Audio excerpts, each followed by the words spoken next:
एक ही दिल है। कौन है आपके दिल के योग? क्या संसार में कोई आपको ऐसा दिखता है जिसे आप अपना दिल दे सकें? भक्त चाहता है कि जो मेरा हमारे शरीर में सबसे अहम हिस्सा हमारा दिल है, वही तो सब कुछ है। इसलिए दिल सबको ना दिया करो। दिल बांटने की चीज नहीं है। दिल पर तो सदा से भगवान का ही अधिकार है। इसलिए तो कहा हे मुरलीधर छलिया मोहन,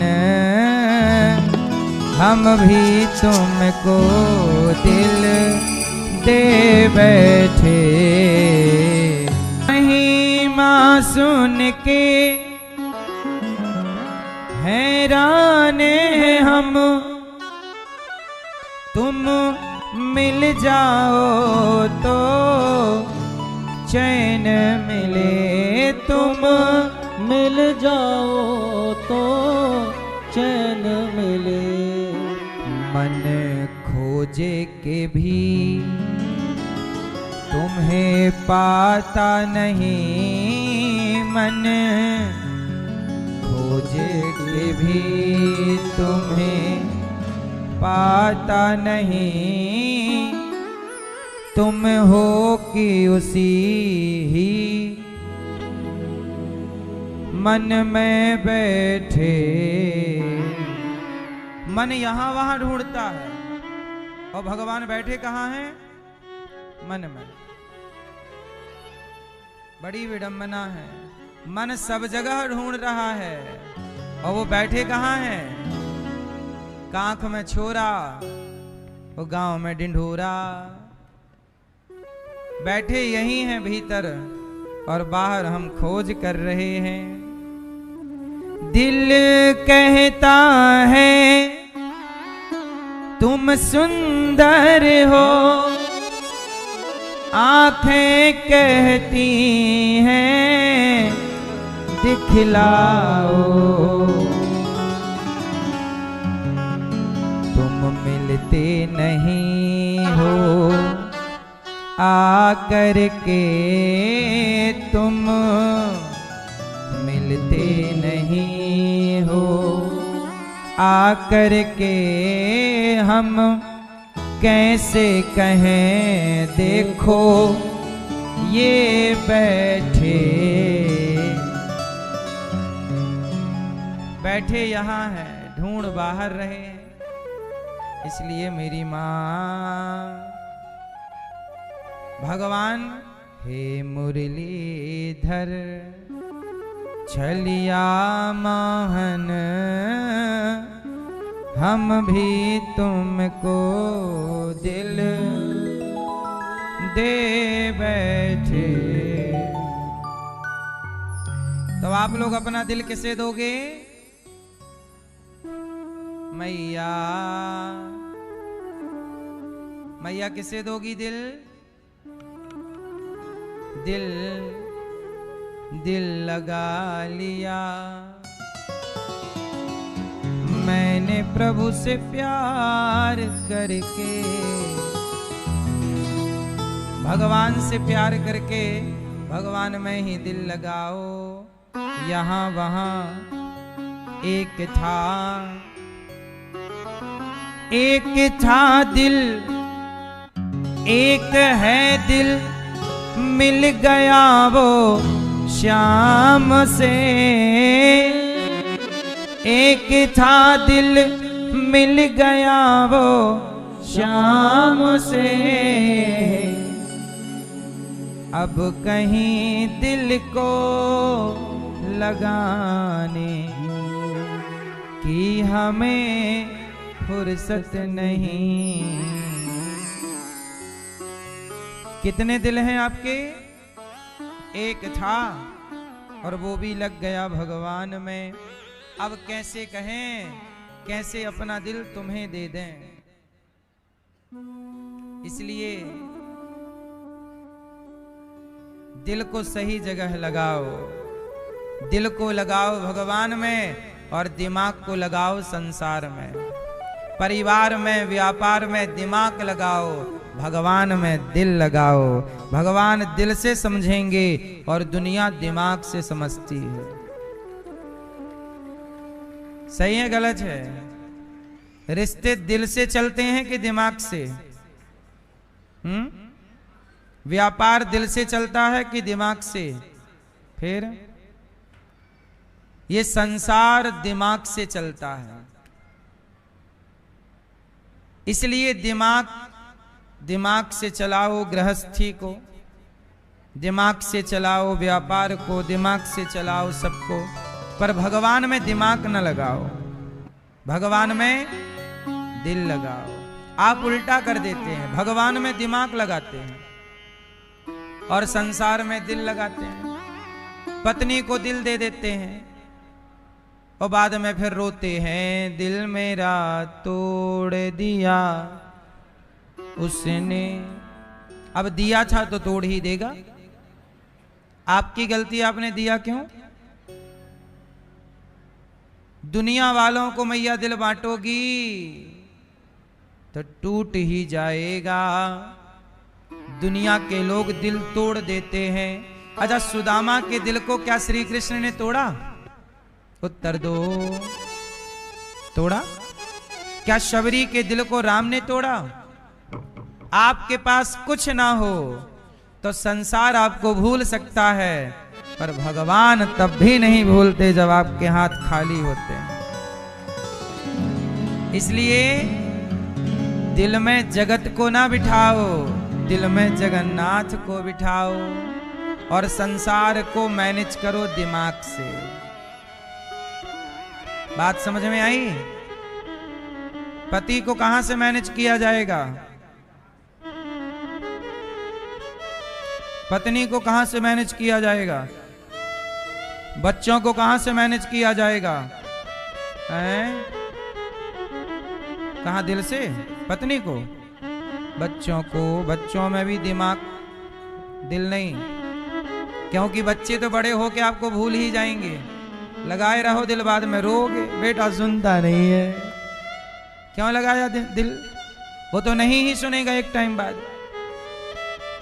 अभी से तैयार रहो, पहले से तैयारी रखोगे तो ज्यादा कष्ट नहीं होगा। आप लोग पहले लगा लेते हैं दिल और बाद में जब वहां से लातें पड़ती हैं तो रोते हैं। सही है? पहले से हम जानते हैं, हमें पता है कि ये वस्तु हमारी नहीं है। जब हमें पता है कि ये वस्तु हमारी नहीं तो हमने इस वस्तु से मोहब्बत क्यों की? इस वस्तु में दिल क्यों लगाया? अब लगाया तो हमारी गलती। हमें पता है कि ये वस्तु हमारी नहीं है तो क्यों दिल लगा रहे हो? ये जब तुम्हारा है नहीं तो क्यों सोच रहे हो? बेटा बेटी परिवार ये सब किसका है? बेटी किसकी है? भगवान की। भगवान ने भेजा है। अच्छा बताओ, आपके बेटे को आपने बुलाया है कि भगवान ने भेजा है? आपकी बेटी को आपने बुलाया है कि भगवान ने भेजा है? इस संसार में सबको भेजने वाले कौन हैं? हाँ, रचा है सृष्टि को जिस प्रभु ने, वही ये सृष्टि चला रहे हैं। रचा है सृष्टि को जिस प्रभु ने, वही ये सृष्टि चला रहे हैं। तो भगवान ने रचा है, वही चला रहे हैं। इसलिए बेटा बेटी को पढ़ाओ लिखाओ, संस्कार दो, योग्य बनाओ। बच्चों में दिल ना लगाओ। लगाओगे वो छोड़ ही देंगे। जैसे आप लोग बताओ, अपने माँ बाप में पहले ज्यादा प्यार था। छोटा बच्चा अपने माँ बाप से बहुत प्यार करता है। अब जैसे आप बड़े हो गए तो जितना प्यार आप छोटे में अपने माँ बाप से करते थे, सच बताओ अब बड़े में इतना माँ बाप से प्यार है? इतना अटैचमेंट है ना? कम हो जाता है समय के साथ। क्यों मैया? सही है? आप मानो ना मानो, समय के साथ माँ बाप से भी अटैचमेंट कम होता है। और ये आपका और हमारा दोष नहीं है, ये प्रकृति ही ऐसी बनी है। सही है। अब जैसे आप लोग देखिए, आप लोग छोटे से थे तो माँ की गोद से उतरते नहीं थे। अब माँ कई बार बच्चों को माँ बुलाती है, बच्चे सुनते नहीं, माँ बाप की भावनाओं की कदर नहीं करते। ऐसा है, समय के साथ सब बदल जाता है। इसलिए बदलता हुआ संसार नश्वर है। जब जगत बदल रहा है तो बदलते हुए संसार से मोहब्बत क्यों करना, ना बदलने वाले भगवान में दिल लगाओ, क्योंकि ये तो सब बदल ही जाएगा। जब हमें पता है कि सब बदलना है तो हम क्यों दिल लगाएं। तो दिल कहाँ लगाओगे? भगवान में। और दिमाग कहाँ लगाओगे?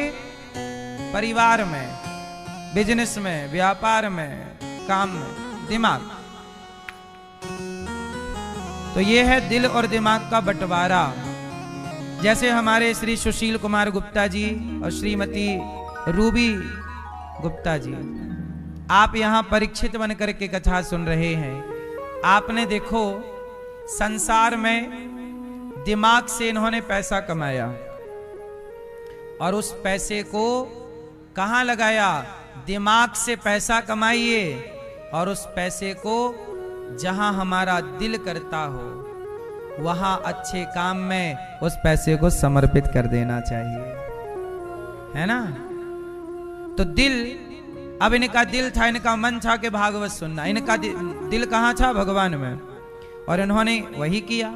इसलिए दिमाग से चलो जगत में, पर भगवान के पास आओ तो फिर यहां दिमाग ना लगाओ, यहां सिर्फ दिल, जैसे इन्होंने लगाया। आप भी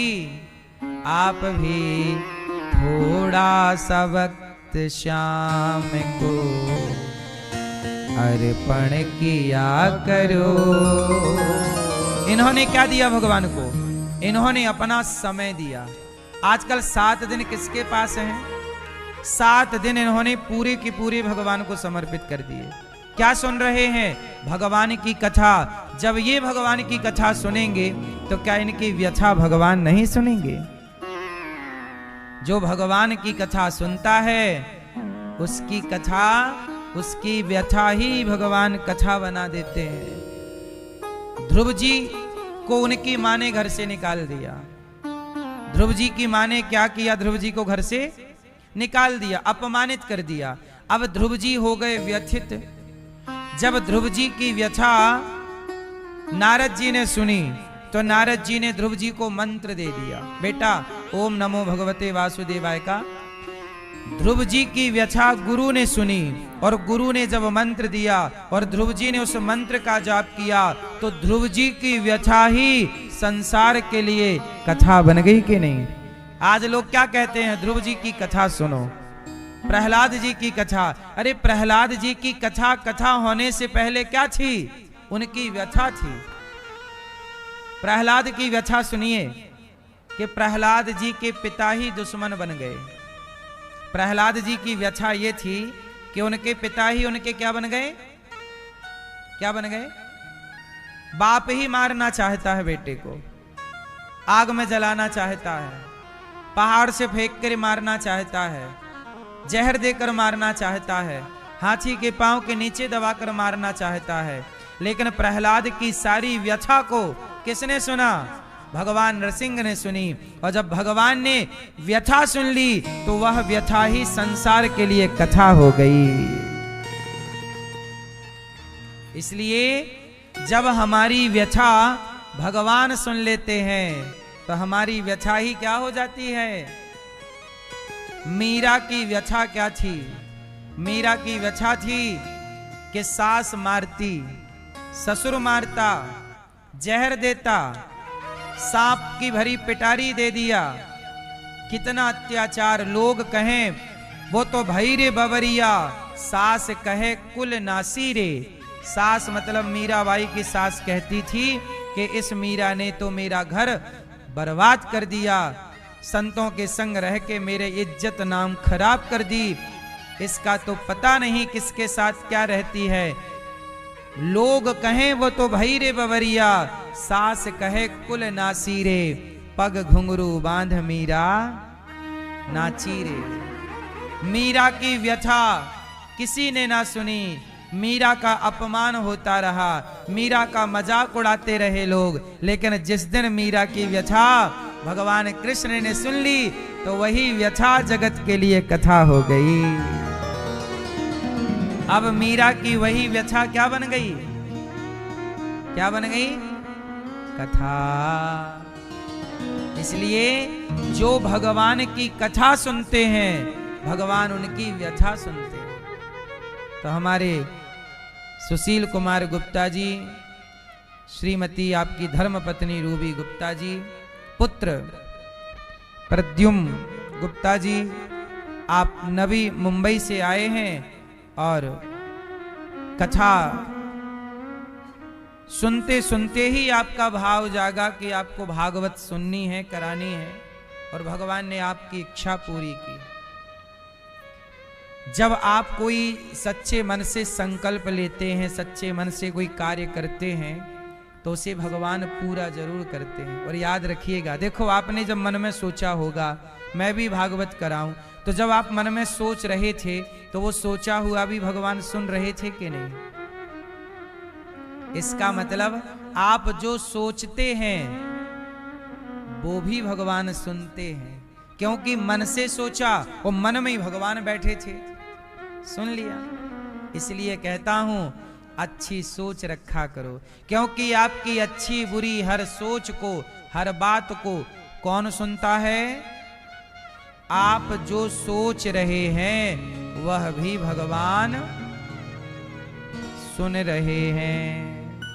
बिनु पग चलहि सुनहि बिनु काना, कर बिनु कर्म करहि विधि नाना। बिना पांव के चलते हैं भगवान, बिना हाथ के काम भगवान। भगवान सब सुनते हैं। लोग कहते हैं भगवान सुनते नहीं हैं, सुनते हैं। अच्छा ये बताओ, प्रहलाद की सुनी के नहीं? ध्रुव की सुनी के नहीं? मीरा की सुनी के नहीं? विभीषण की सुनी के नहीं? शबरी की सुनी के नहीं? जटायु की सुनी के नहीं? केवट की सुनी के नहीं? जब सबकी सुनी तो हमारी क्यों नहीं सुनेंगे? फर्क इतना है कि हम ध्रुव प्रहलाद की तरह पुकारते ही नहीं हैं, हम मीरा और शबरी की तरह पुकारते ही नहीं हैं, इसलिए भगवान नहीं सुनते। पुकारो तो सुनेंगे। अच्छा आप बताओ, द्रौपदी के पुकारने में देर थी कि कन्हैया के सुनने में देर थी? उत्तर दो, किस में देर थी? द्रौपदी ने देर लगाई पुकारने में, सबको बुलाती रही, द्रौपदी कहती रही गुरु द्रोण बोलो पितामह बोलो, तुमसे तुम्हारी ये बहू पूछती है।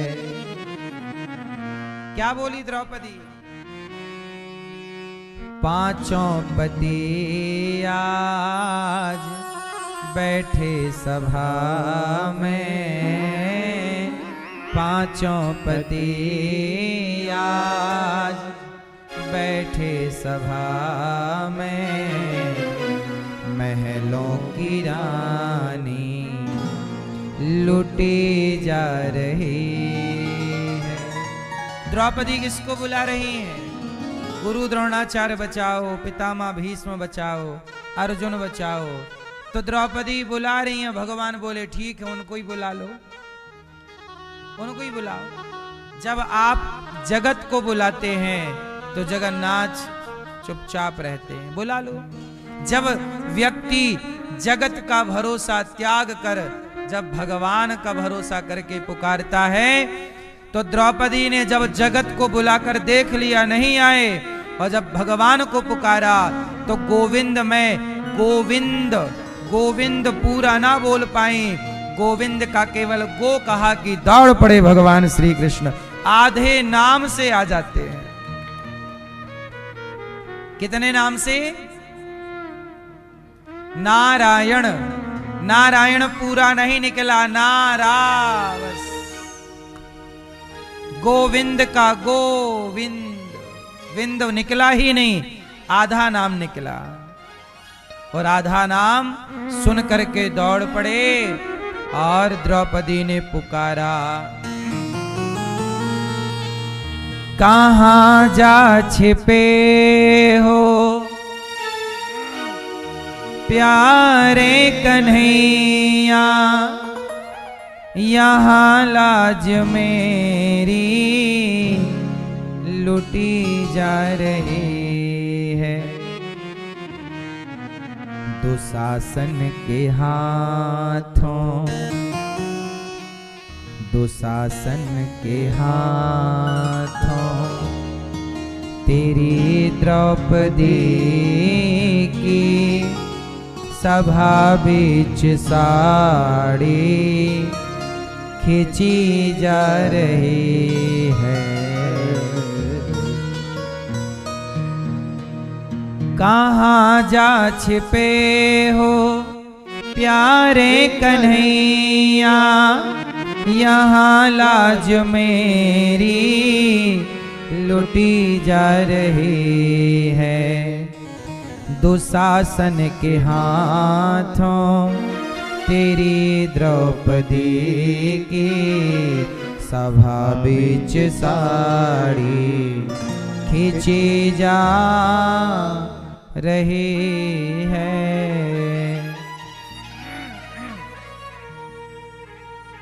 बात समझ में आई?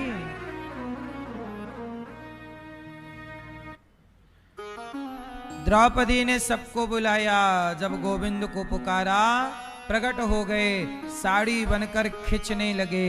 दुशासन 10,000 हाथियों का बल रखने वाला थक गया और बोला कि साड़ी बीच नारी है कि नारी बीच साड़ी है कि साड़ी ही की नारी है कि नारी ही की साड़ी है। तब द्रौपदी ने कहा, मूर्ख दुशासन, ना साड़ी बीच नारी है, ना नारी बीच साड़ी है, ना साड़ी ही की नारी है, ना नारी ही की साड़ी है। ये तो वृंदावन बिहारी है जो चीर बनकर खिंचा जा रहा है, खिंचा जा रहा है। द्रौपदी की पुकार सुनी है तो बताओ हमारी सुनेंगे कि नहीं? उत्तर दो मेरी मां। क्या हमसे कोई बुराई है? क्या हमसे भगवान की कोई दुश्मनी है? सबकी सुनी है तो हमारी क्यों नहीं सुनेंगे? पुकारते रहो। हाँ, पुकारते रहो। प्रिय भक्तों, भगवान, कल आपने कथा में सुना कि मनु जी महाराज की 3 बेटियां, 2 बेटे प्रियव्रत और उत्तानपाद। उत्तानपाद की पत्नी का नाम है सुनीति और दूसरी पत्नी का नाम है सुरुचि। सुनीति जाए उत्तानपादस्य सुनीति सुरुचिस्तयोः। सुनीति के पुत्र ध्रुव जी एक बार अपने पिता की गोद में बैठने गए। सौतेली माता ने हाथ पकड़ करके नीचे गिरा दिया, पुत्र तुम इस गोद में बैठने के अधिकारी नहीं हो, जाओ यहां से, चले जाओ।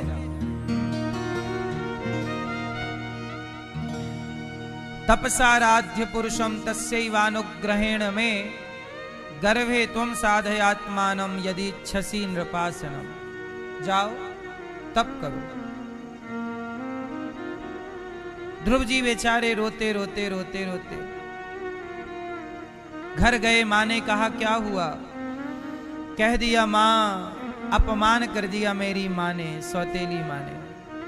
सुनीति ने कहा बेटा ध्रुव तू परेशान ना हो, तेरा अपमान हुआ है, कोई बात नहीं।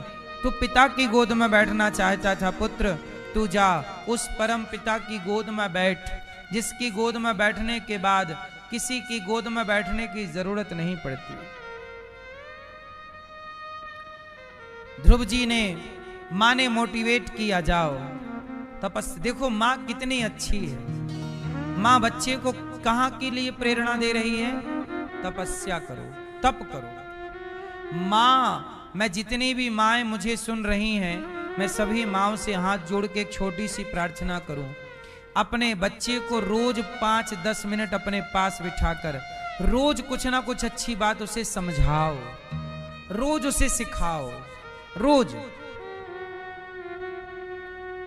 उसे कुछ अच्छी बातें बताओ कि बेटा तुम्हें बहुत तरक्की करना है, बहुत आगे बढ़ना है, उसके लिए पढ़ना होगा, उसके लिए अच्छे आचरण करने होंगे, तुम्हें लड़ाई झगड़ा नहीं करना, बेटा तुम्हें गुटखा नहीं खाना।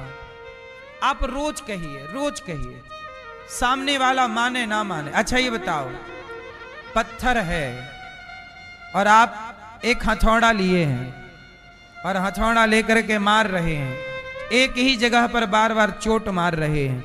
कितना भी मजबूत पत्थर हो, एक ऐसी भी चोट आएगी जो चोट उस पत्थर को तोड़ देगी। ये बात सही है कि गलत है? कितना भी मजबूत पत्थर हो, शिला हो, एक चोट ऐसी आएगी कि वो उसे 2 टुकड़े कर देगी। सही है कि गलत है? ऐसे ही बच्चों को ज्ञान की चोट मारते रहो, मोटिवेट करते रहो, समझाते रहो, उनके गलत पर समझाओ, प्यार से समझाओ, डांट कर नहीं, बिठाओ प्यार से। बेटा ये दारू पीना सही नहीं है, बेटा ये सिगरेट पीना सही नहीं है, बेटा तुमने जो रास्ता पकड़ा है वो गलत है, समझाओ। वो ना समझने की जिद पकड़ा है तो तुम भी समझाने की जिद पकड़ लो। अब देखते हैं जीत किसकी होती है। अच्छी बातें करते रहिए, करते रहिए, करते रहिए। अच्छी बातों का, अच्छे संग का प्रभाव पड़ेगा जरूर। अच्छा बताओ, कुएं की रस्सी, कुएं की रस्सी कुएं के पत्थर को घिस देती है कि नहीं? आप तो जानते होंगे कि रसरी यावत जात है, सिल पर पड़त निशान, करत करत अभ्यास के, जड़मती होत सुजान। जड़मती मतलब मूर्ख व्यक्ति भी प्रैक्टिस करने से, अभ्यास करने से, समझाने बुझाने से, गलत व्यक्ति भी एक दिन सही हो सकता है। जैसे रस्सी के घिसने से कुएं के पत्थर पर निशान पड़ जाता है। जब कुएं के पत्थर को रस्सी घिस सकती है तो आपको हम रोज समझाएं। इसलिए तो कहते हैं कथाएं रोज सुनो, सत्संग रोज करो। एक ना एक दिन वो सत्संग की एक बात आपके पूरे जीवन को बदल करके रख देगी। रोज हथौड़े से पत्थर पर चोट मारिए, मारिए, मारिए, एक दिन वो पत्थर टूटेगा जरूर, कितना भी मजबूत क्यों ना हो, बुराई कितनी मजबूत क्यों ना हो, बुराई कितनी भी पुरानी क्यों ना हो, पर सत्संग के हथौड़े से प्रहार तो कीजिए। अर्थात सत्संग थोड़ा सा करना स्टार्ट तो कीजिए। जैसे दीपक के जलाते ही अंधकार भाग जाता है, ऐसे सत्संग के आते ही कुसंग का अंधकार भाग जाता है, कुसंग नष्ट हो जाता, बुराइयां नष्ट हो जाती। ध्रुव जी को मां ने कहा जा तपस्या कर। ध्रुव जी गए, रास्ते में नारद जी मिले, मंत्र दिया। ध्रुव जी ने गुरु वचन पर भरोसा किया और मंत्र का जाप किया। जाप करते करते ध्रुव जी के 1 माह बीत गए।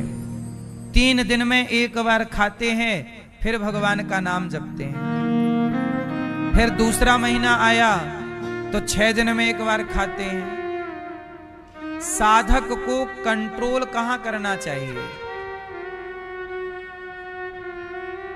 आप बताओ, साधक को कंट्रोल कहां करना चाहिए?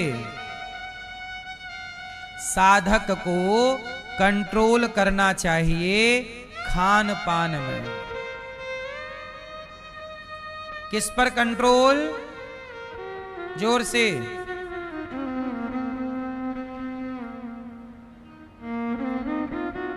जितना सादा जीवन आप जी सकते हैं जियो।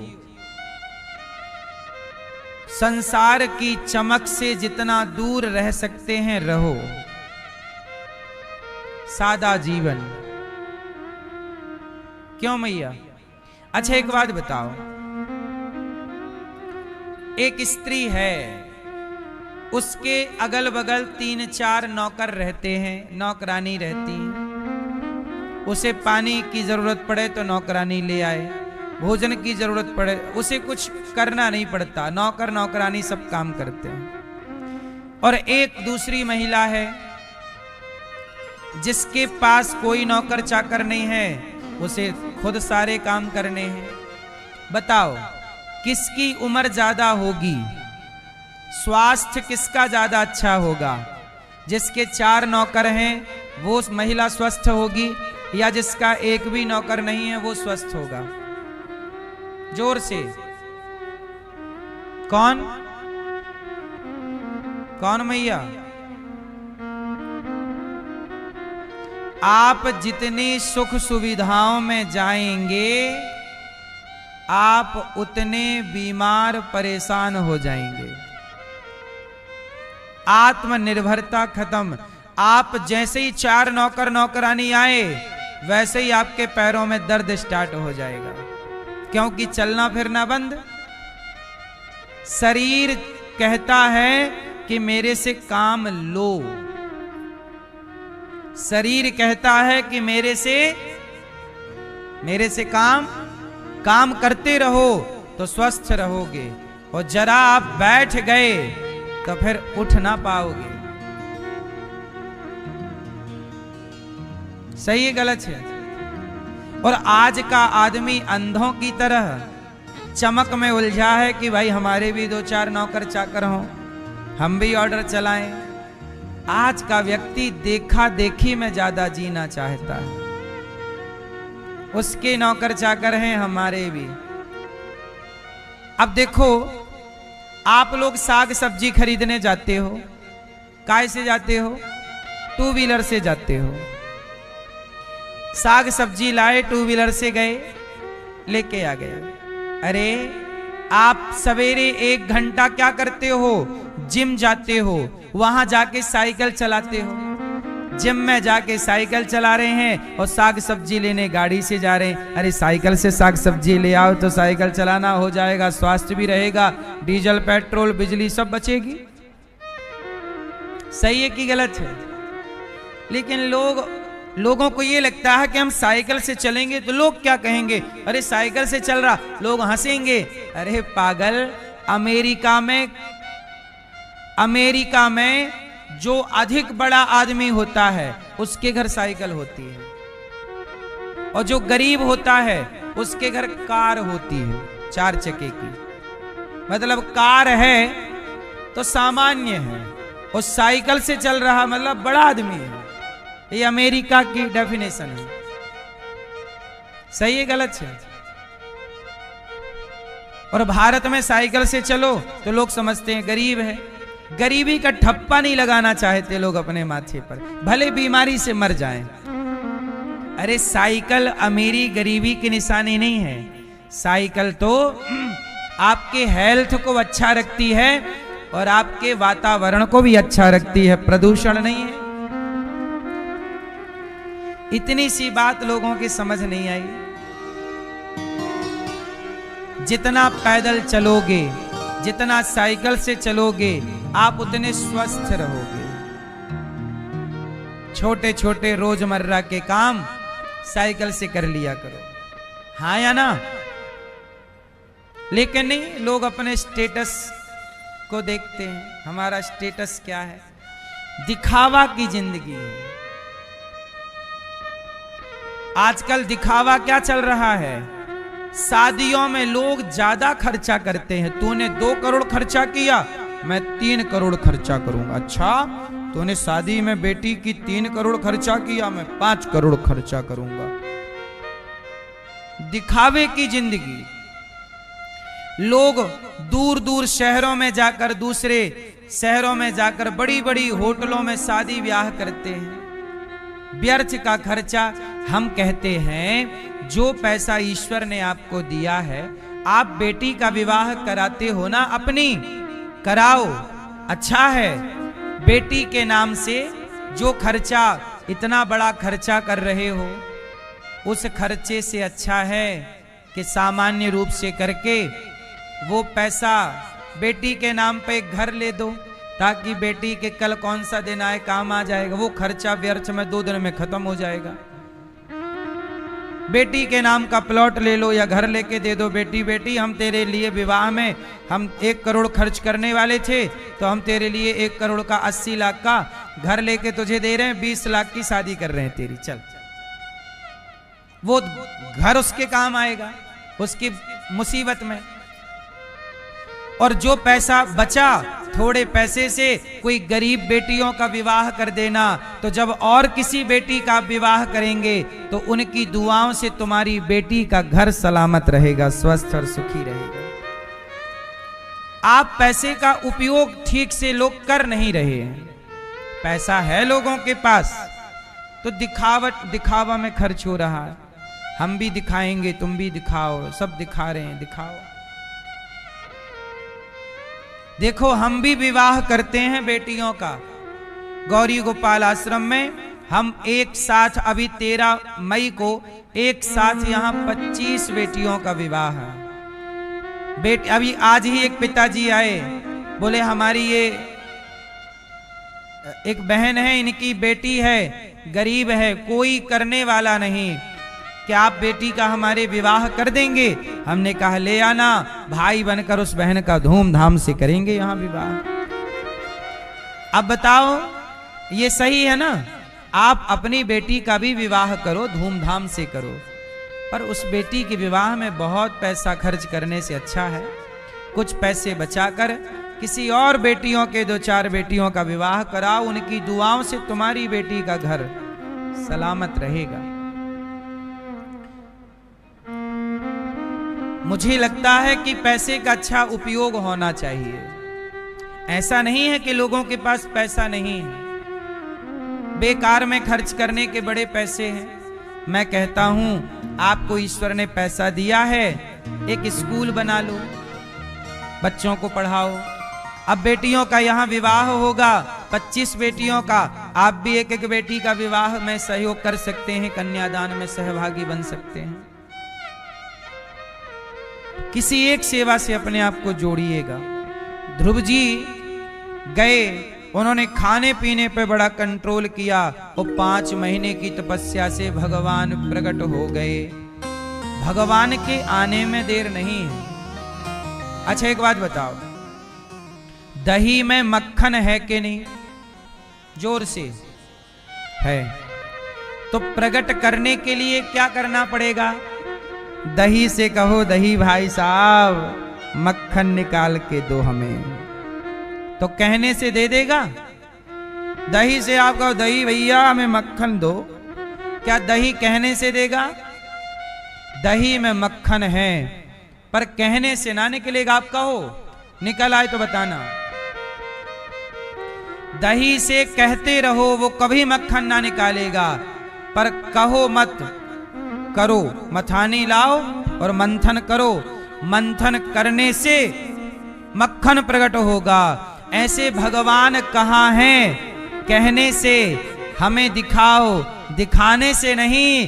भक्ति करो, भगवान प्रकट हो जाएंगे। मंथन करो, मक्खन प्रकट हो जाएगा। बिना भक्ति के, बिना प्रेम के थोड़ी कुछ आपको मिलना है। इसलिए भगवान किसे मिले? भगवान कोई हड़ा नहीं है कि रास्ते चलते जमीन में गड़ा हुआ सोना मिल गया, जमीन में पड़ा हुआ पैसा मिल गया। अरे भगवान तो प्रेम के अधीन है। शबरी को मिले तो सही, पर प्रेम के कारण मिले। किसके कारण मिले?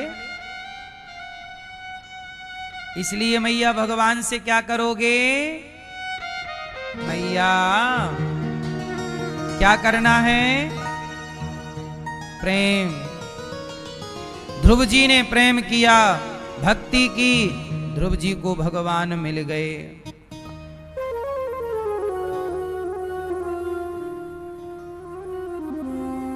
महाराष्ट्र में एक भक्त हुई, प्रेम से भगवान मिलते हैं। इसका उदाहरण मैं आपको देता हूं। महाराष्ट्र में एक भक्त हुई शक्कोबाई। क्या नाम था? महाराष्ट्र में एक मंदिर है भगवान का, विट्ठलनाथ जी। तो विट्ठलनाथ जी के मंदिर में एक लड़की रहती थी। वो लड़की बचपन से उसके माता पिता नहीं थे, माँ बाप की मृत्यु हो गई या छोड़कर कोई चला गया, तो वो बेचारी मंदिर में ही रहती। मंदिर में झाड़ू लगाती, पोंछा लगाती, भगवान के बर्तन धुलती। भगवान से बड़ा प्रेम करती थी वो। मेरे विट्ठल, मेरे विट्ठल, विट्ठल विट्ठल विट्ठला, पांडुरंग विट्ठला। विट्ठलनाथ जी खूब विट्ठल विट्ठल गाती, खूब विट्ठल विट्ठल का नाम गाती, प्रेम से पुकारती। अब वहां जो पुजारी लोग थे, वो भी उस लड़की को अपनी बेटी की तरह रखने लग गए। कह रहे ये यहीं रहती, इसका कोई नहीं है, ये यहाँ मंदिर की बेटी है। चलो हम सबकी ये क्या हुई, अब बेटी की तरह उसे प्रसाद दे देते। भोग लग जाए तो भगवान का प्रसाद खाती, और प्रसाद खा के दिन भर उसका कोई काम नहीं, मंदिर में झाड़ू लगाना, भगवान का दर्शन करना और प्रेम से भगवान का नाम जपना। बस कथा हो जाए कहीं तो कथा सुन लेना, यही उसका काम था। अब हुआ क्या कि वो जब बड़ी हुई, जवान हुई, तो मंदिर के पुजारियों को लगा कि बच्ची हम सब ने बेटी कहा है, तो अब इसका विवाह भी करा दें। तो उन्होंने कुछ दूर पर एक बड़े आदमी रहते थे, उनसे, उनके लड़के से उस लड़की का विवाह करा दिया, शक्कोबाई का। अब विवाह हुआ, वो ससुराल आ गई शक्कोबाई। और जब ससुराल आई तो ससुराल में भी सारे लोग बिल्कुल उल्टा थे। शक्कोबाई तो बहुत बड़ी भक्त थी, बहुत भगवान का नाम जपती, भगवान से अत्यधिक प्रेम करती, परंतु ससुराल में कोई भी भगवान का नाम नहीं जपता था, कोई भी पूजा नहीं करता। जब कोई पूजा नहीं, कोई ध्यान नहीं, और जब शक्कोबाई पूजा करे तो शक्कोबाई की पूजा देखकर सास ताना मारती, बड़ी पुजारिन बन रही है, बड़ी पूजा पाठ कर रही है, पर वो शक्को के प्रेम को वो लोग समझ ही नहीं पाए। उसका प्रेम तो बिल्कुल पवित्र था भगवान से, लेकिन ये लोग उसकी पूजा को ढोंग बताते। ससुराल के लोग, शक्कोबाई की ससुराल के लोग, पति उसकी पूजा को ढोंग कहता, सास कहती कि तू बड़ी पंडितानी बन रही है, ये बन रही है। खूब अपमान किया, पर फिर भी वो सास के बातें सुनकर, पति का तिरस्कार सुनकर वो घर का काम पूरा करती थी। सास की भी सेवा करती, पति का भी ख्याल रखती, सारी जिम्मेदारियां पूरी करती, और वह जो समय बच जाए वो काम करते करते वो विट्ठलनाथ जी के ध्यान में डूब जाती। एक बार क्या हुआ कि वो रोटी बना रही थी शक्कोबाई। अब रोटी बनाते बनाते ध्यान भगवान का आ गया और भगवान के चिंतन में वो डूब गई, तो रोटी जल गई। और जब रोटी जली तो धुआं उठा, बगल में सास थी, सास को जली हुई रोटी की गंध गई। सास आई, देखी तो चूल्हे पर रोटी जल रही और शक्कोबाई ध्यान में भगवान विट्ठलनाथ जी। सास ने आकर गाल में एक तमाचा मारा। नींद आ रही है, रात को सोती नहीं है, सो रही है, जबकि वो सो नहीं रही थी, वो ध्यान में चली गई। ध्यान लग गया भगवान का। भोजन जला दिया, अन्न बर्बाद कर रही है, खूब मारा, सास ने मारा, फिर पति को पता लगा तो पति ने भी मारा। सबकी मार खाकर भी वह भगवान का चिंतन करती रहती, कोई किसी को जवाब नहीं देती। उसने समझ लिया कि मेरे भाग्य में ये कष्ट लिखा है, तो मुझे हंस के या रो के सहना तो पड़ेगा। अब उसने सारा कष्ट वो सहती और भगवान से प्रेम करती। एक दिन क्या हुआ, देखो केवल भक्त ही नहीं रोता, भगवान भी भक्त के लिए रोते हैं। भगवान हमसे बहुत प्रेम करते हैं, पर हमारे जो कर्म कभी बुरे रहे होंगे, जिस कर्मों का फल हमें भोगना पड़ता है, उस कर्मों के फल में भी कई बार भगवान कहते हैं भोग करके पवित्र हो जाओगे। इसलिए भगवान भी कई बार भोगने देते हैं, वो प्यार बहुत करते हैं। आप लोगों को लगता है कि हम तो भक्त हैं, हमें कष्ट क्यों हो रहा है, हमें दर्द क्यों हो रहा है, हमारे साथ ऐसा क्यों हो रहा है। नहीं, भक्त हो मतलब क्या चाहते हो कि आपको कोई कष्ट ना हो, आपको आपके कर्मों का दंड ना मिले। भगवान कहते हैं नहीं, मैं तो मिलूंगा, पर तुम पवित्र होकर के आओ, कोई भी कर्म भोग शेष ना रह जाए। भगवान चाहें तो कर्म समाप्त भी कर सकते हैं। मेरे भाग्य में दुख है, भगवान चाहें तो कर भी सकते हैं समाप्त। तो फिर सवाल ये खड़ा हुआ कि भगवान चाहें तो आपके भाग्य के कष्ट को कम कर सकते हैं, समाप्त कर सकते हैं, क्यों नहीं कर रहे हैं? इसलिए भगवान नहीं करते क्योंकि भगवान समाज को ये भी तो बताना चाहते हैं कि देखो भैया, तुम कर्म गलत करोगे तो भोगना पड़ेगा। यदि नहीं भोगना पड़े तब तो लोग और गलत गलत काम करेंगे कि देखो उन्होंने तो गलत किया तो उन्हें तो भोगना नहीं पड़ा, हम भी गलत करेंगे। इससे लोगों का डर समाप्त हो जाएगा। इसलिए भगवान राम के पिता दशरथ जी जब श्रवण कुमार को दशरथ जी ने मार दिया तो श्रवण के माता पिता तड़प तड़प करके मर गए। तो श्रवण के पिता जब तड़प करके मरे तो दशरथ जी को भी तड़प तड़प करके मरना पड़ा।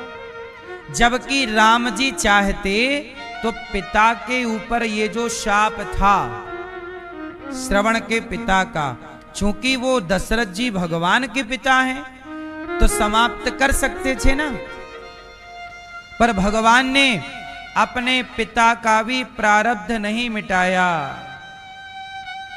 उनका कर्म दंड उन्हें भोगना पड़ा और भगवान ने समाज को मैसेज दिया कि मेरा बाप भी गलत करेगा तो उसे कर्म दंड भोगना पड़ेगा। तो भैया आप लोग जरा बच करके कर्म करना, ऐसा ना करना कि आपको वह कर्म आपको कष्ट दे। तो भगवान समाज की व्यवस्था से बंधे हैं ना, भगवान तो चाहें तो सबका कर्म समाप्त कर सकते हैं, किसी को कुछ ना भोगना पड़ेगा। और किया भी। अब देखो ना, भगवान कृष्ण के गुरु जी सांदीपनी जी, सांदीपनी जी के पुत्र की मृत्यु हो चुकी थी। क्या हो चुकी थी? मृत्यु। पर मरे हुए बेटे को,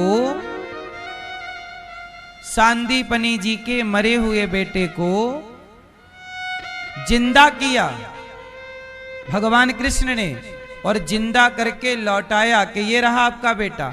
क्योंकि गुरु माता ने उनके भगवान से गुरु दक्षिणा में उनका पुत्र ही मांगा था कि मेरा बेटा मर गया, या तो कृष्ण आप रह जाओ पुत्र बनकर, या मुझे मेरा बेटा लौटाओ। तब मरे हुए पुत्र को लौटा कर दिया। देवकी मां के 6 पुत्रों को कंस ने मार डाला, वो सारे पुत्र भगवान कृष्ण ने लौटाकर देवकी को दिए, मरे हुए बच्चों को जिंदा करके दिया। तो भगवान तो मरे को भी, जो सालों पहले मर चुके थे उन्हें भी जिंदा कर सकते हैं। तो फिर कर्म जो हमने गलत किए हैं, क्या वो गलत कर्मों को भगवान टाल नहीं सकते? टालते भी हैं। आपके 100 कर्मों में 95 कर्म आपके भक्ति के कारण भगवान उन्हें समाप्त कर देते हैं। 5% कर्मों का ही दंड हम सबको मिलता है। ये जो मिल रहा है, ये हमारे भगवान इतने दयालु हैं। ये 95% हमारे पाप तो भगवान ने काट दिए भक्ति के कारण। आप भागवत सुन रहे हो, वृंदावन आए हो, तो आपके कुछ कर्म दंड तो कट ही गए, लेकिन कुछ तो भोगना पड़ता है, थोड़े बहुत। तो वही थोड़े बहुत ही समाज में चलते हैं, और वह इसलिए भोगना पड़ेगा क्योंकि ईश्वर समाज को मैसेज भी तो देंगे कि भाई इन्होंने किया था तो भोगना पड़ा, तुम मत करना, तुम ना करना। तुम करोगे तुम्हें भी अवश्यमेव भोक्तव्यम कृतम कर्म शुभाशुभम। इसलिए कर्मों की गति बड़ी न्यारी है, कर्मों की गति बड़ी न्यारी है। इसलिए तो कहते हैं कि आजकल का व्यक्ति कर्म तो करता है बुरे बुरे, और चाहता है फल अच्छा, फल चाहता है। कर्म है बुरे बुरे और तुम स्वर्ग जाने की बात करते हो। मैया कहाँ जाओगी आप? कहाँ चलोगी आखिरी में?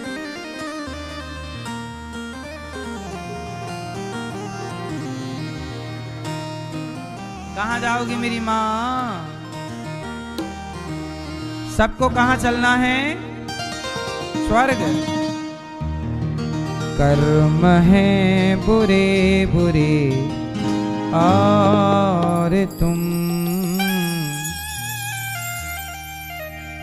स्वर्ग जाने की बात करते हो।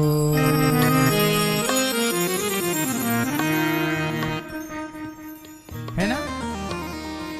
कर्म है बुरे बुरे और तुम स्वर्ग जाने की बात करते हो।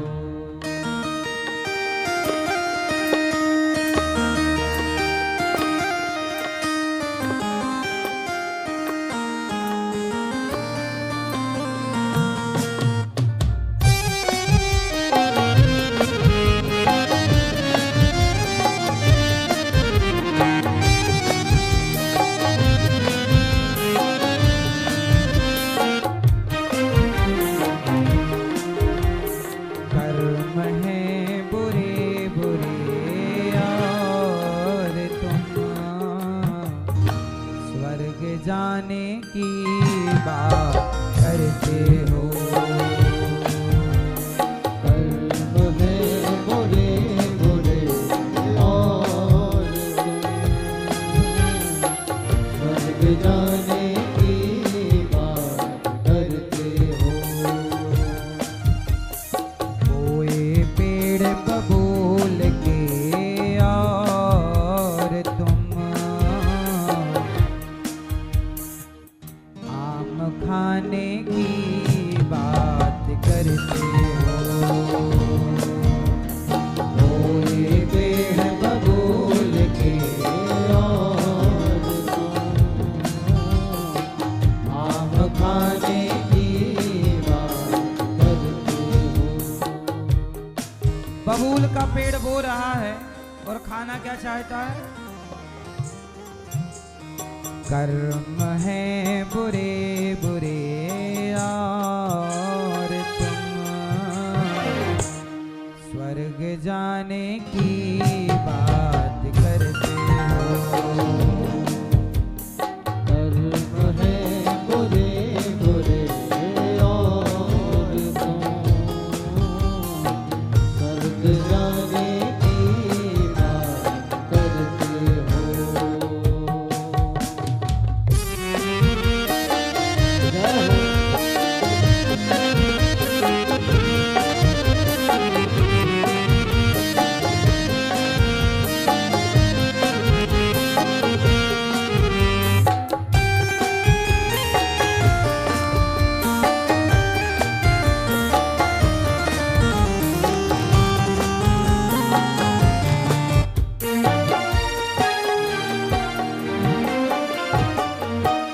जलाया घर किसी का जो जलेगा घर तुम्हारा भी। जलाया घर किसी का जो जलेगा घर तुम्हारा भी। कर्मों का हिसाब बिल्कुल सीधा है। हाँ? जलाया घर किसी का जो जलेगा घर तुम्हारा भी। जलाया घर किसी का जो जलेगा घर तुम्हारा भी। दुखाया दिल किसी का जो दुखेगा दिल तुम्हारा भी। दुखाया दिल किसी का जो दुखेगा दिल तुम्हारा भी। बेकर दुख औरों को और तुम सुख को पाने की बात करते हो। बेकर दुख औरों को और तुम सुख को पाने की बात करते हो।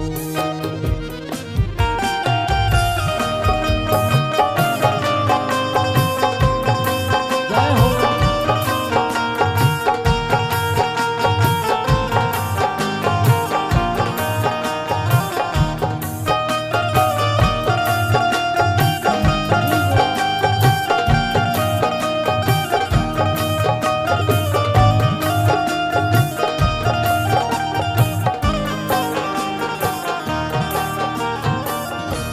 जो औरों का बुरा सोचे बुरा उसका बुरा होगा। औरों का बुरा सोचे बुरा उसका बुरा होगा।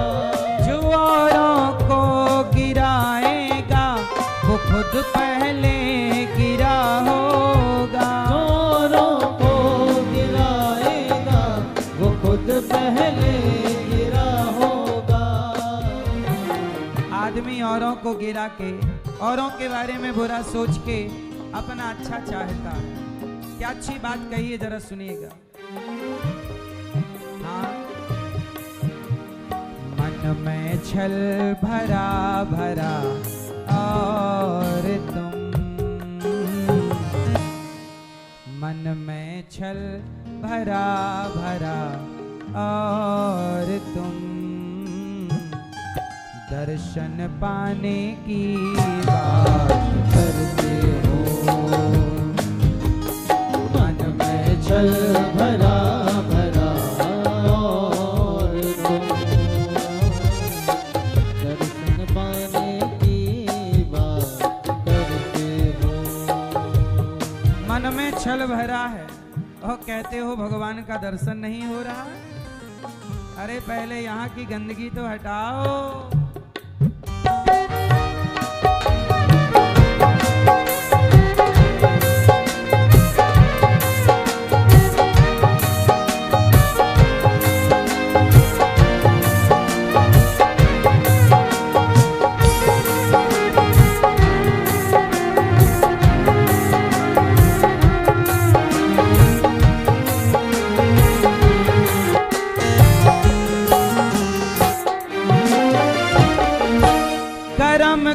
है गति न्यारी, कर्म परिणाम है न्यारा। कर्म की है गति न्यारी, कर्म परिणाम है न्यारा। कर्म ना छोड़ता पीछा, कर्म से हर कोई हारा। कर्म ना छोड़ता पीछा, कर्म से हर कोई हारा। कर्म फल भोगे बिना और तुम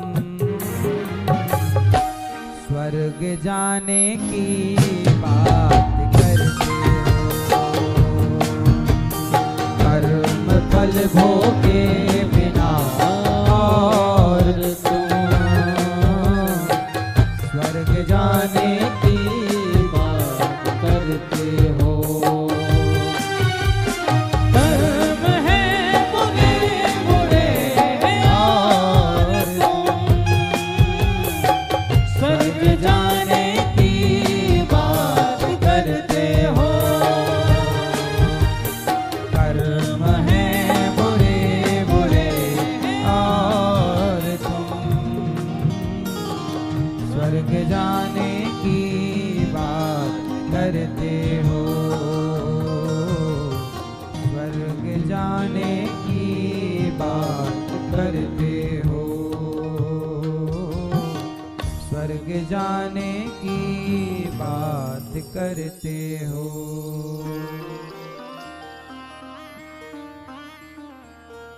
कर्म की है गति न्यारी, कर्म परिणाम है न्यारा। कर्म ना छोड़ता पीछा, कर्म से हर कोई हारा। कर्म फल भोगे बिना और तुम स्वर्ग जाने की बात करते हो। कर्म है बुरे बुरे और तुम स्वर्ग जाने की बात करते हो। मैया, हमने जो कर्म किए हैं ना, वो हमें भोगना पड़ता है। इसलिए हम बार बार आपसे हाथ जोड़ के कहते हैं कि गलत काम ना कीजिएगा।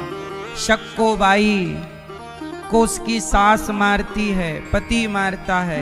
एक दिन शक्को बाई बाहर बर्तन मांज रही थी आंगन में, कि तभी ना गांव में कुछ संत आए और वो कीर्तन कर रहे थे, विठ्ठल विठ्ठल विठ्ठला पांडुरंग विठ्ठला, विठ्ठल विठ्ठल विठ्ठला पांडुरंग विठ्ठला, हरि ओम विठ्ठला, राधे कृष्ण विठ्ठला। अब उसे बहुत अच्छा लगा मेरे विठ्ठल का नाम।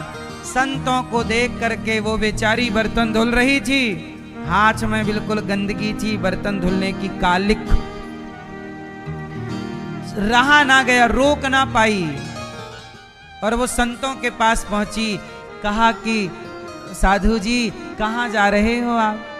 साधु जी ने कहा कि हम सारे संत लोग, संतों की मंडली थी, मतलब 20-25 साधु थे।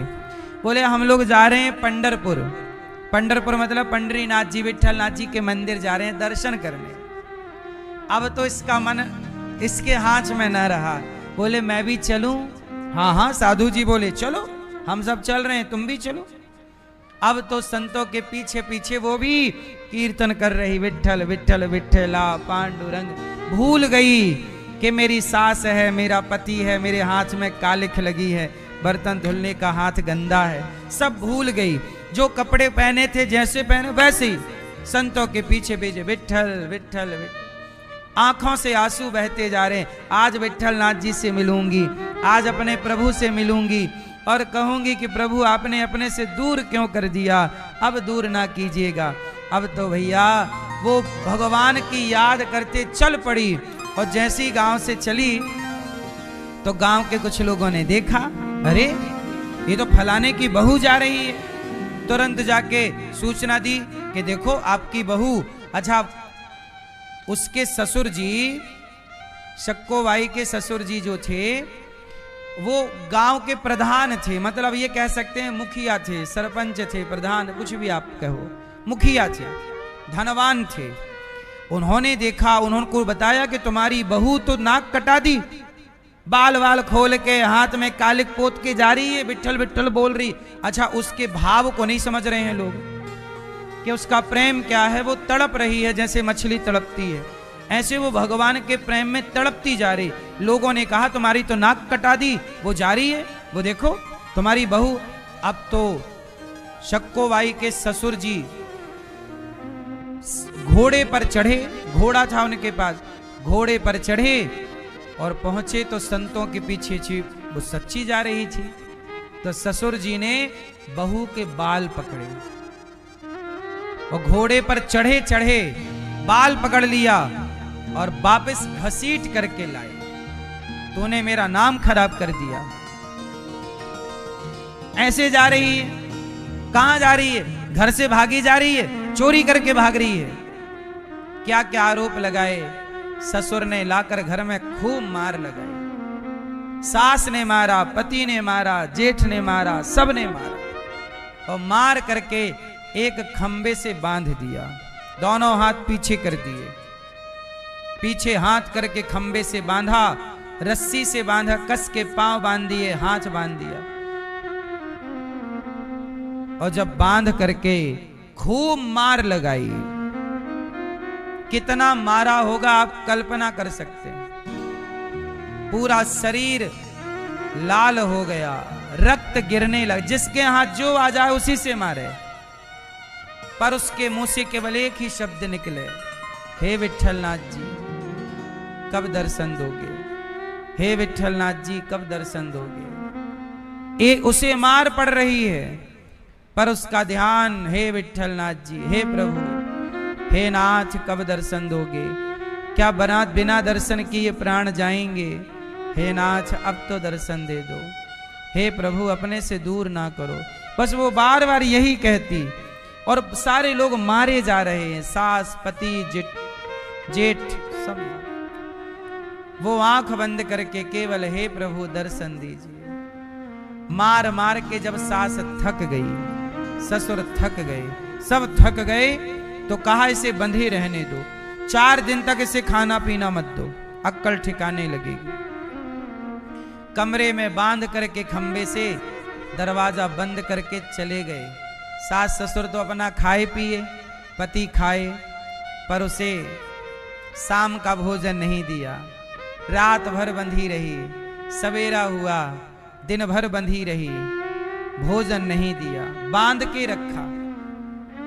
और वो बंधी हुई आंखों से आंसू बहते जा रहे हैं। शक्कोबाई हाथ जोड़ के, हाथ तो बंधे थे, मानसिक हाथ जोड़कर, हे प्रभु क्या अपना दर्शन नहीं दोगे, विट्ठल विट्ठल।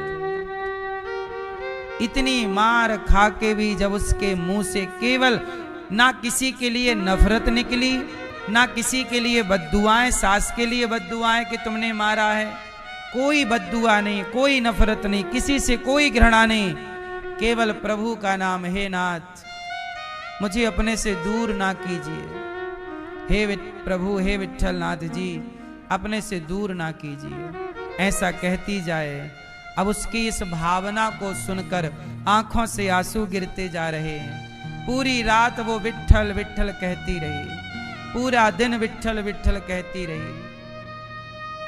अब तो विट्ठलनाथ जी की आंखों में आंसू आ गए और एक दिन एक रात और फिर एक दिन, मतलब 2 दिन 1 रात तक बंधी रही।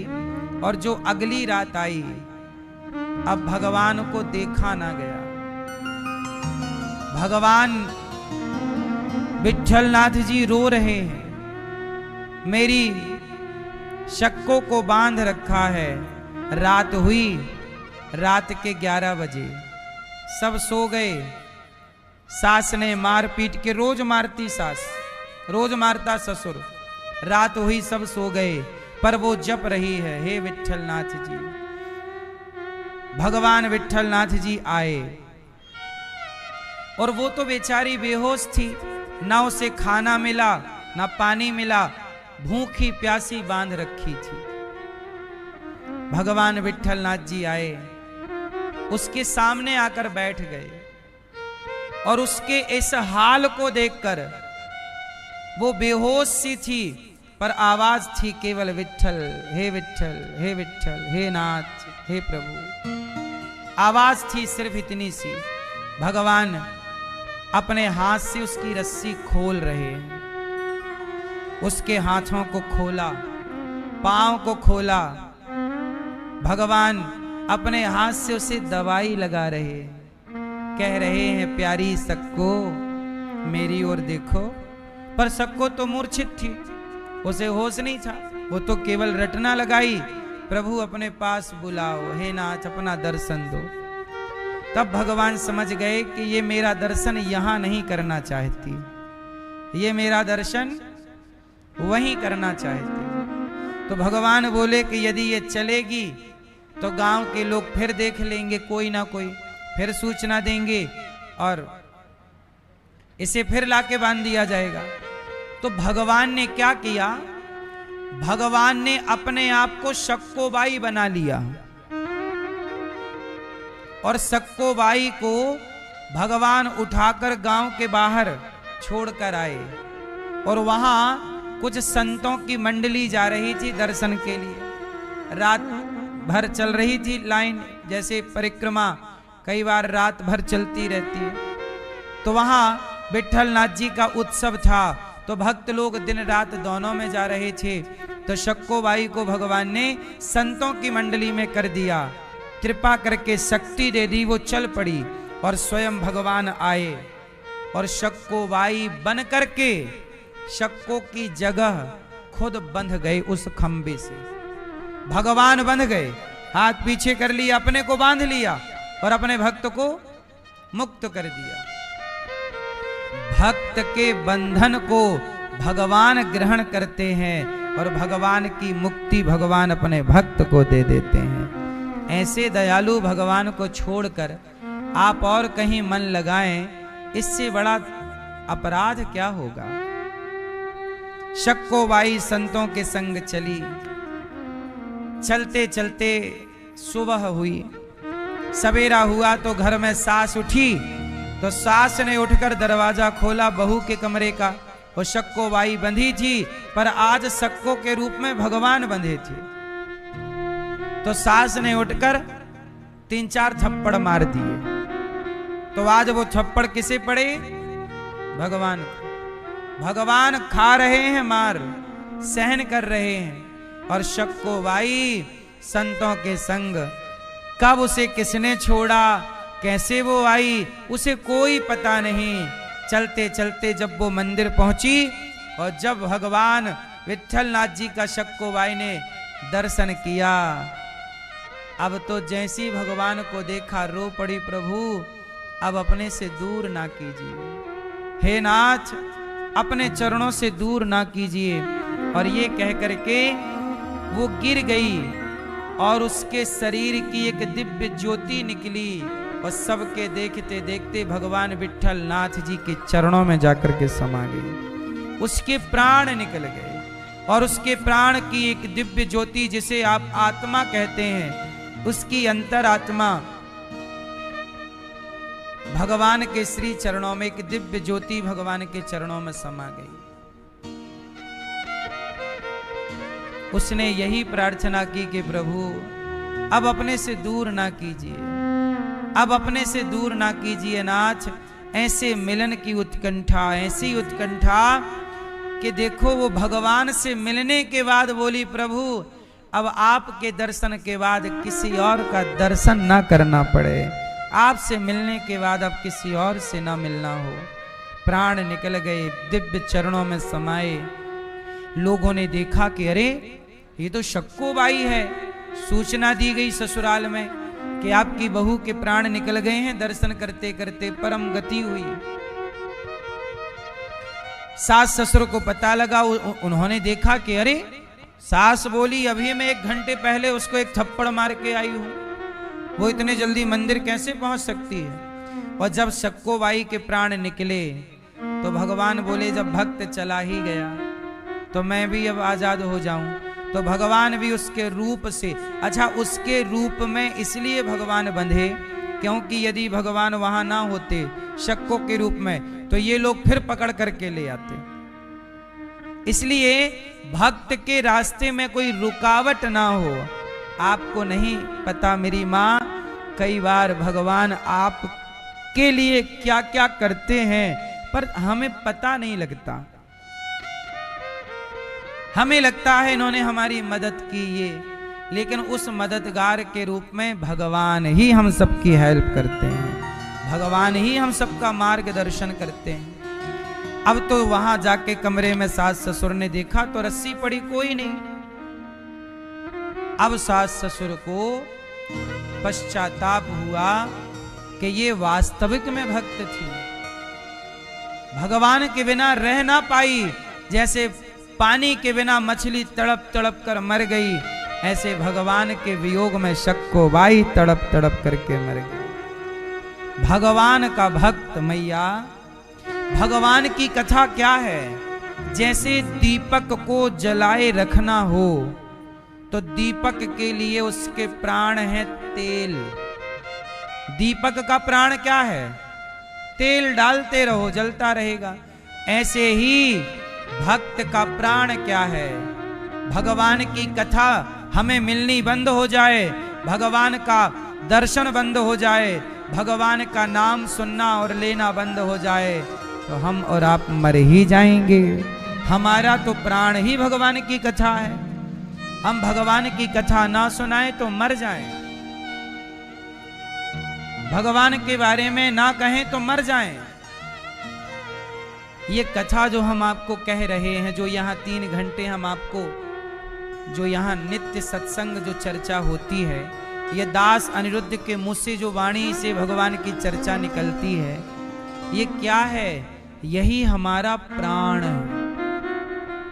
यदि हम ये कथा ना सुनाएं आपको, भगवान की चर्चा रोज ना करें, यदि लंबे टाइम के लिए छूट जाए तो प्राण निकल जाएंगे।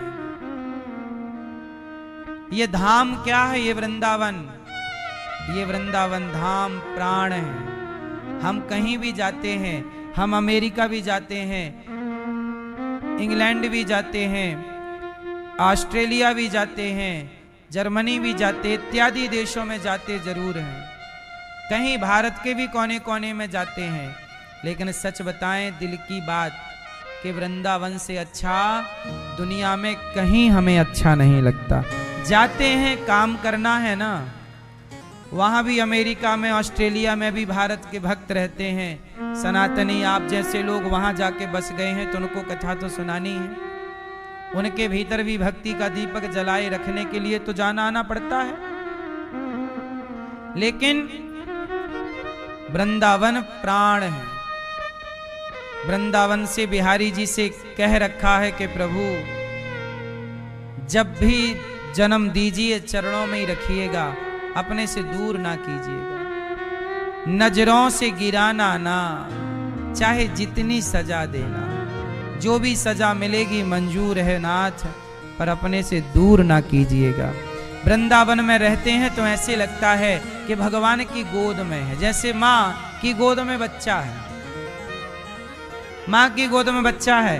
वृंदावन रहते हैं तो ऐसे लगता है कि भगवान की गोद में है, और दूर चले जाते हैं तो ऐसा लगता है कि बहुत कुछ गवा दिया, कुछ छूट गया, कुछ खो गया, कुछ अच्छा नहीं लगता। पर क्या करें, मजबूरी है, काम के लिए भी आना जाना पड़ता है। प्राण है ये वृंदावन, प्राण है भगवान की कथा, प्राण है भगवान के चरित्र, भगवान का नाम। शराबी शराब के बिना नहीं रह सकता, जुआड़ी जुआ के बिना, कामी स्त्री के बिना, ऐसे ही भक्त भगवान के बिना कैसे रह सकता है? भगवान के नाम के बिना, भगवान की ये जो कथा है ना, ये कथा नहीं है, ये भक्तों का प्राण है, ऑक्सीजन है। एक ऑक्सीजन है जो प्राण जीने के लिए ले रहे हैं, लेकिन एक और ये कथा भी एक ऑक्सीजन है जो भक्तों का ऑक्सीजन है कि ये ना मिले तो ऐसा लगता है कुछ आज मिला नहीं, कुछ अच्छा नहीं लगा। मेरी माँ, मुझे भगवान की कथा बचपन से कहने की, सुनने की आदत है। मैं रोज भगवान की कथाएं सुना करता था। मेरे गांव के अगल बगल में कहीं भी भगवान की कथा होती थी, कहीं भी कोई भी कथा सुनाने वाले आए, मैं बड़ी श्रद्धा से जाके, जब छोटा था तो साइकिल से जाता था कथाएं सुनने के लिए। उस जमाने में मोबाइल नहीं था, कथाएं होती थी, इतना प्रचार भी नहीं हुआ करता था। हम लोग फिर भी जाते थे साइकिल से, हम वो कथा सुन करके आते थे, कथा सुनते थे, पूरी कथा सुनते थे, पढ़ते थे गीता में, रामायण में, भागवत जी में भगवान के बारे में। कहीं भी कोई भी मिल जाए तो भगवान के बारे में बात करते थे, कुछ ना कुछ पूछते थे। अब सोच भी नहीं सकते कि भगवान के बिना जीवन संभव है। देखो, ये दास अनिरुद्ध तो जिम्मेदारियां आपने दे रखी हैं। बिहारी जी ने मुझे काम दे रखा है। काम क्या दे रखा है? गौरी गोपाल आश्रम में वृद्ध माताओं की सेवा का काम दे रखा है। गौरी गोपाल आश्रम में अखंड रसोई की सेवा का भगवान ने काम दे रखा है। मैं काम करता हूं, उस काम को करना पड़ता है क्योंकि वो काम ईश्वर का ही है। अब बताओ, गौरी गोपाल जी में रसोई चल रही है अखंड, बताओ ये काम किसका है? मेरा कोई भी भक्त भूखा ना जाए धाम से, ये भगवान का ही तो काम है। तो भगवान ये काम मेरे और आपसे कराते हैं, भगवान करते नहीं हैं, भगवान हमसे और आपसे कराते हैं। जैसे, अच्छा एक बात बताओ, हनुमान जी लंका गए और लंका गए और किसकी खोज करके आए? कहो, सीता जी की। सीता जी की खोज करने गए। अच्छा मुझे मैं ये एक बात बताओ, हनुमान जी लंका ना जाते तो क्या सीता मां का पता ना लगता? बताओ जरा, ना लगता? फिर भगवान का काम भगवान ही करते हैं, परंतु भक्तों का नाम करने के लिए, भक्तों का यश बढ़ाने के लिए भगवान अपना काम भक्त से कराते हैं, ताकि इस काम को करने से मेरे भक्त की जय जयकार हो जाए। हनुमान जी की जय जयकार करानी थी तो वो काम हनुमान जी को दे दिया, जाओ तुम पता लगा के आओ। अब बताओ, जब राम का भक्त हनुमान जी समुद्र को छलांग मार के पार कर गए, हाँ या ना? राम जी के भक्त है ना हनुमान जी। हनुमान जी ने समुद्र को कैसे पार कर लिया? छलांग मार, एक छलांग में पार। अब मुझे एक बात बताओ कि जब राम के भक्त में इतनी ताकत है कि वो समुद्र को छलांग मार के पार कर जाए, हनुमान जी सीता मां की खोज करने गए तो कोई सेतु थोड़ी था, वहां पुल थोड़ी बंधा था, छलांग मारी पार। जब राम के भक्त में इतनी ताकत है तो राम में कितनी ताकत होगी? पर राम क्या करते हैं? बंदर भालुओं से कहते हैं पुल बनाओ। क्या बनाओ?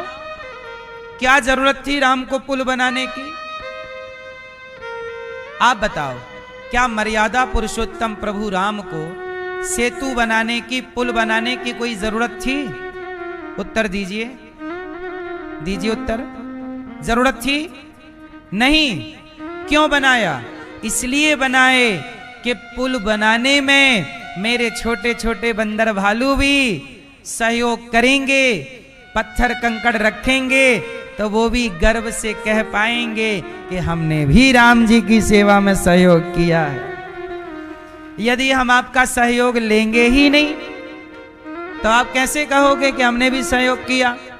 तो भगवान तो उन बंदर भालुओं के यश को बढ़ाने के लिए सेतु में सहयोग ले रहे हैं। बोलो हाँ। इसलिए कहता हूं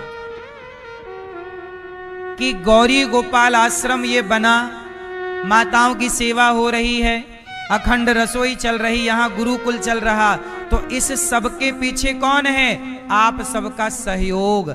जैसे बंदर भालुओं के सहयोग से राम सेतु बना, ऐसे आप जनता जनार्दन के सहयोग से यह गौरी गोपाल बना, और आप सबके सहयोग से यहां सेवाएं चल रही हैं। इसलिए ये सारी सेवाएं भगवान आपसे और हमसे कराना चाहते हैं। मैं ये कैसे कहूं कि मैं करता हूं? नहीं, मैं जानता हूं कि प्रभु अपना काम किसी ना किसी के द्वारा कराते हैं। हम लोग ये बात भूल जाते हैं तो घमंड करने लग जाते हैं कि मैंने किया, मैंने ये किया। मैंने कुछ नहीं किया, मेरे और आपसे प्रभु ने सब कुछ आप कुछ भी करें तो ये घमंड ना पाल लो कि आपने किया है, प्रभु ने आपसे ये काम कराया है। जैसे भगवान ने मोदी जी को प्रधानमंत्री बनवा दिया कि भाई आप प्रधानमंत्री बनो और देश की आप सेवा करो, तो भगवान ने ये जिम्मेदारी प्रधानमंत्री मोदी जी को दे दी, तो भगवान ने कुछ जिम्मेदारी योगी जी को दे दी, तो भगवान ने कुछ जिम्मेदारी आपको और हमें दे दी। तो भगवान अपने अपने स्तर से